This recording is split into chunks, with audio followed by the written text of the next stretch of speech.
Good evening, Facebook, YouTube, Twitter, and Google+. This is Rich again, back for your third and final video blog of the night for Saturday, August 13th, 2016, around 7:07 in the evening in Billerica, Massachusetts. It's cloudy out right now. Could be a rain shower or thunder shower, but it seems like eastern Massachusetts is dodging the bullets right now. But they could pop up at any time. Tomorrow, 97 degrees. So drink plenty of water, check up on the elderly, and please do not put your pets in your car or vehicle for any length of period of time in hot weather. Please do not do it. Some news to report. Philadelphia Eagles quarterback Carson Wentz fractured his ribs, so he's out indefinitely. That's not good to start an NFL career. The Big Show has announced that he's going to retire after he wrestled Shaquille O'Neal at WrestleMania 33 in Orlando, Florida. The Big Show is 44 years old, and it's time for him to step aside. And he's lost a considerable amount of weight over the past few years, so that's good. The Buffalo Bills are going to rename Ralph Wilson Stadium a corporate name. It's probably going to be called the New Era Cap Stadium, as they signed a naming rights agreement with New Era Cap for several years. And tennis player Monica Puig won the gold medal in the Olympic tennis tournament, and she's the first Puerto Rican to win a gold medal in the Olympics, so congratulations to her. And that's about it on news. My third and final video blog subject of the night is my personality profile. Tonight's personality profile is sports writer and sports commentator Bill Simmons. Bill Simmons works for HBO, and he hosts Any Given Wednesday. It debuted in June, and it's a very good show. It's a commentator of sports news and entertainment. And for many years, Bill worked for ESPN. Bill was born in Marlborough, Massachusetts, and he grew up in Marlborough, Brookline, and Stafford, Connecticut. And he's an only child. His father was a school administrator, and his stepmother is a doctor. And Bill loves sports, especially the NBA and the NFL and Major League Baseball. Plus, he was a big WWE fan, and he was a big television and movies fan. And also, Bill loved to write.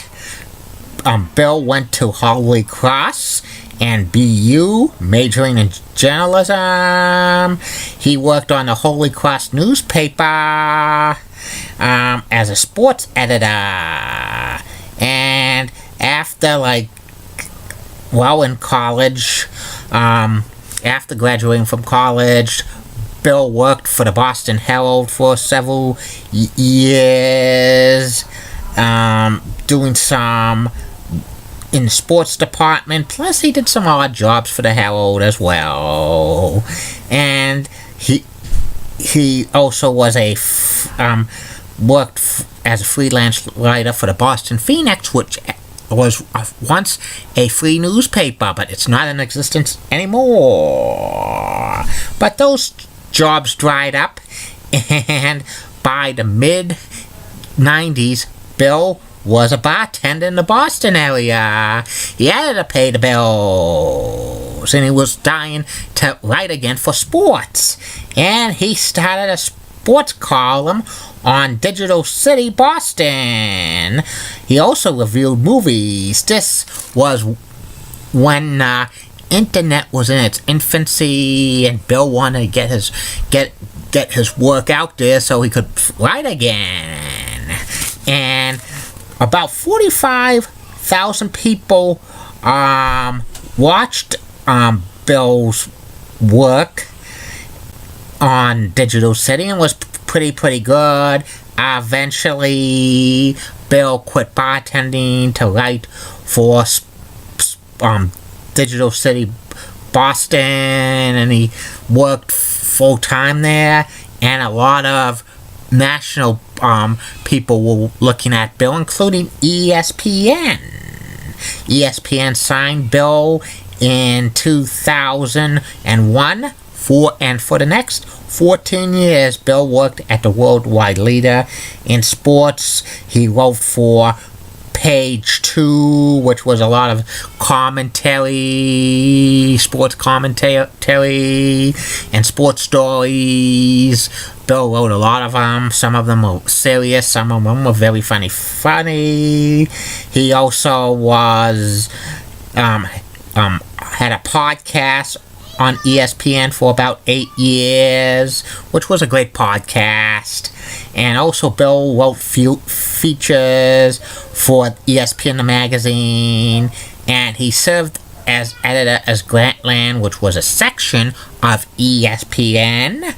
And Bill also had the idea of the documentaries 30 for 30, and he was named an executive producer for 30 for 30. And Bill wrote 2 books. One was Now I Could Die in Peace, which was about the Boston Red Sox reversing the curse after 86 years. It made the New York Times bestseller list. And Bill wrote a book about the sports fan's guide to the NBA. It talked about the history of the NBA. And Bill also was an analyst on the NBA on ESPN for 2 years on the Countdown segment. But Bill had a lot of conflicts with ESPN. The last few years he was there, he criticized Roger Goodell as NFL commissioner and a few other stuff. ESPN didn't like that, so a couple of times they suspended Bill, and they was editing his good work on Grantland.com. And in 2015, Bill Simmons and ESPN parted ways, and that was also the same year that Bill Simmons signed a contract with HBO to start Any Given Wednesday, which is going to be a 20-week show for a few years, Wednesday nights. Plus, Bill also signed with HBO to do sports documentaries, and he has a couple in the pipeline. He's going to do one about Andre the Giant, because Bill is a big WWE fan. That Any Given Wednesday show is pretty good and pretty funny. Bill is a great interviewer, and he's also, they have some funny skits on there. His commentary is funny as well, and I think Bill, if he didn't love sports, he probably would be a comedy writer or maybe a stand-up comedian, because Bill is great. And I read both of his books, and they have 2 thumbs up, as Siskel and Ebert would say. And that's about it on Bill Simmons, and that's about it on these video blogs tonight, tomorrow. Only 2 coming your way. One will be about the continuation of the top 100 greatest Major League Baseball pitchers of all times, number 80 through 71. And the second and final video blog of the night, the personality profile. Tomorrow's personality profile will be about ESPN's First Take co-host, Max Kellerman. Keep calm, everybody. I'm a Julie Brennan guy. Molly Roseblatt, WCCO rocks and has nice legs. Elizabeth Hart, so stunning, she's the best. Amy Sweezy rocks, and she's awesome. Amy. Linda Church of WPIX Channel 11 in New York is such a cougar, and she has the best legs in New York City. And Barbara Gibbs of ABC 11 has that sweet southern accent. And in the word of Sean Lucia, get out!